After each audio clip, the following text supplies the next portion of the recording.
What's up guys, I'm G5 Cosmos here for Game 5 Smash. In this video I'm going to be talking about what I think should be patched in the next update for Smash Bros. Ultimate. So I actually don't think there's too much of an imbalance in the actual cast, like the characters and the tiers or whatever. I think from what we can tell so far, this is one of the most balanced Smash games ever, if not the most balanced Smash game ever. And I don't really see anything that's particularly too broken that feels like it stands out too much from the rest of the cast. So when it comes to actual like character nerfs and buffs, I actually have very little to talk about, but there are some other little things that I would love to see in an update. So the first thing I'm going to talk about, as far as probably the only actual character nerf that I would choose, is for Inkling's roller grounding time to be reduced. I think that's what they call grounding or pitfall, whatever you call it when you get stuck in the ground from the roller. It's just kind of illogically long. Even if you mash, you'll still be stuck in it for just a really, really long time, which is more than enough time for the Inkling player to get whatever follow-up they want. And they can still get a follow-up if you reduce the time, so it just really doesn't have to be that long. So that's pretty much the only change as far as like actual buffs and nerfs that I would make, is just make that time a little more reasonable so that people, maybe they still die a kill percent, but they can mash out a little earlier at like, you know, percents where the Inkling shouldn't get like a huge fully charged smash or something like that. Anyway, the next thing that I would want to have changed in the next patch is there's actually a glitch in this game where a few characters, I know Cloud is one of them, I don't remember what other characters it applies to, but it's definitely multiple characters, they just straight up can't dash grab Rob when he's shielding. And that's just, it's like a glitch, or, I mean, I guess it's not really a glitch, but it's some kind of design flaw in the way that the hitboxes from the grab and the shield on those characters line up. I don't know how it exactly works, but yeah, you just straight up cannot dash grab the shield of Rob with these characters. So that's obviously not something that's intended, and obviously something that should be fixed.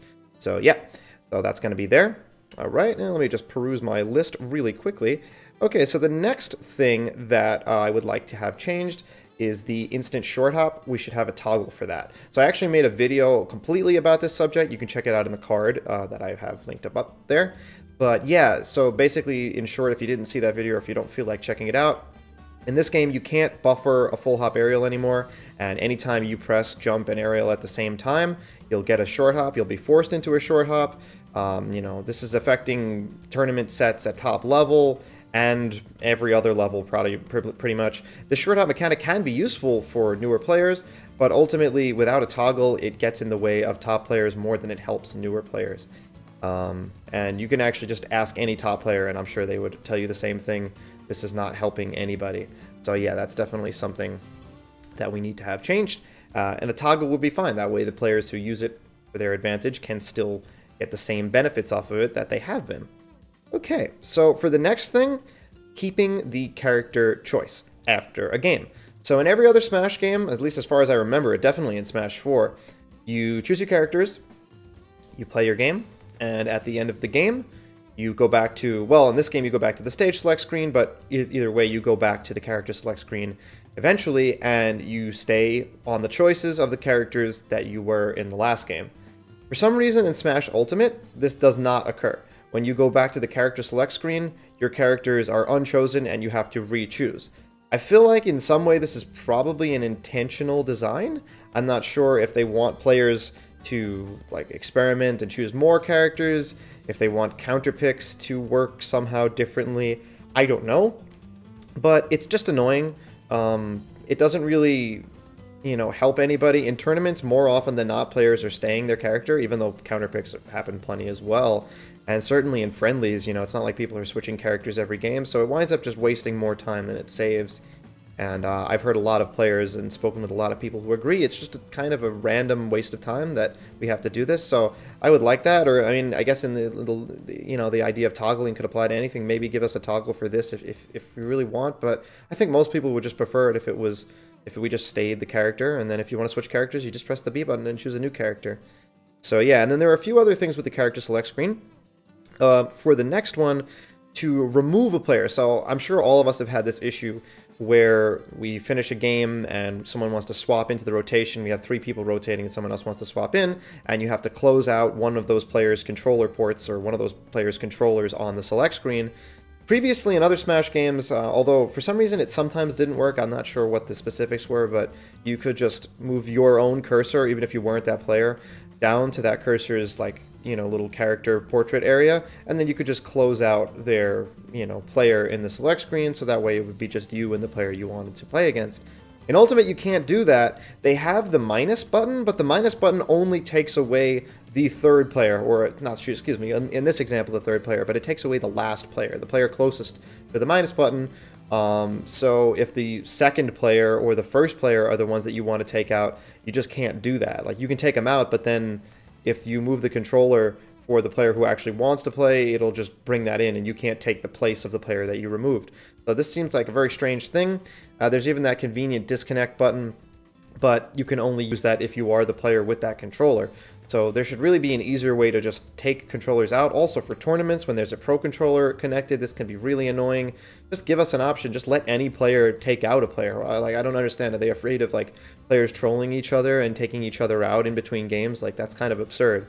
Just should be a simple option that we should have. All right. So next up, the last thing for the select screen that I would cover. This is not a major issue, but it's just something I would like to see changed.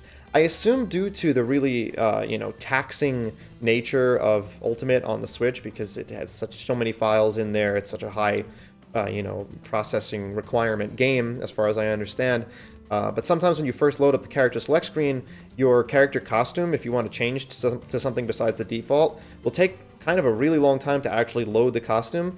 Now, this doesn't exactly matter because you can select it, and even if it won't display on the screen, you still get the costume. So it's basically like it's just loading the image for the costume in that moment that you're on the select screen. But this just seems like a little nuisance that some kind of update might be able to correct. I'm not sure. Not a big deal, but again, it's something that definitely a lot of players have encountered, and it's a bit of a nuisance, like I said. Okay, so now moving away from the character select screen and to two other small things. So, training mode. Training mode in this game is fantastic. We could ask for more. You know, there's always more that could be done for training mode, but they've given us so much more than they have in any other Smash game training mode, so I don't have too much to... I feel like it would be asking for too much to ask for more features in the training mode. But one thing that is a little disappointing is that you can only choose stages in their normal battlefield or final destination form.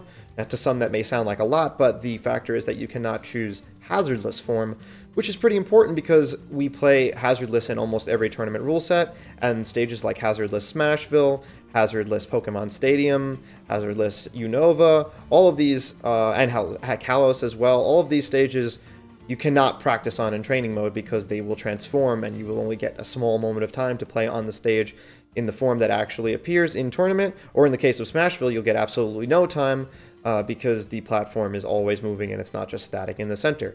So it would be simple to just create some kind of toggle in training mode that you could select hazardless stages, maybe press the X button one more time after you get to Omega and just go for hazardless. Seems like a pretty simple thing to implement, and it's like the stages are already in the game, so why not just let us play on them in training mode? Seems like a pretty simple thing for them to fix. All right, and I believe we're coming up to the last one. Yes. Okay, so for the last thing that I would like patched in the next update or any future update, this is probably the smallest of the things, but still something that just seems to be no reason why there isn't. Although we've gotten improvements to replay viewing in terms of now you can go frame by frame, and there's some, I think there are more camera controls, or at least the same as there always have been, but you still can't fast forward or rewind. And that seems kind of strange, considering now you can actually convert your replays into a video file of some sort, which stays on the Switch in your vault in a video section where you can review them. But even once converted to videos, you still can't fast forward or rewind them. In fact, you seem to get fewer controls than you had when actually watching them as a replay. So for those who don't know, in previous Smash games, and I believe in Ultimate as well, due to the fact that when there's a patch, it deletes replays, replays don't actually record a video of your game, they record the inputs. So they say, okay, these characters are playing on this stage, and then they read and record every input that both players pressed and on what frame they pressed them, and then they just replay the match in front of you. So I guess technically when you're watching a replay, you're watching two CPUs just mimicking your inputs verbatim, and that's what you're seeing. But yeah, when you convert it to a video, all of the complications from that are gone. You can even save them after a patch, which is great, but you still can't fast forward or rewind. I don't really know why. I feel like that would be a convenient thing, especially because so often crucial moments happen towards the end of a match.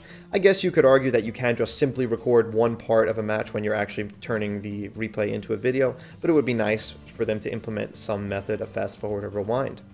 And yeah, guys, that's going to wrap this up.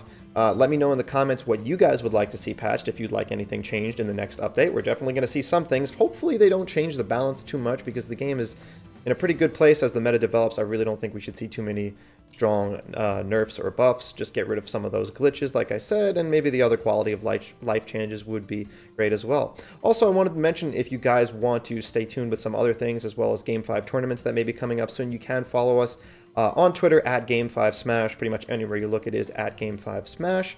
And yeah, thanks for watching. Please subscribe if you want to help support the channel, or if you like to see more videos like this or other things that we put up on the channel.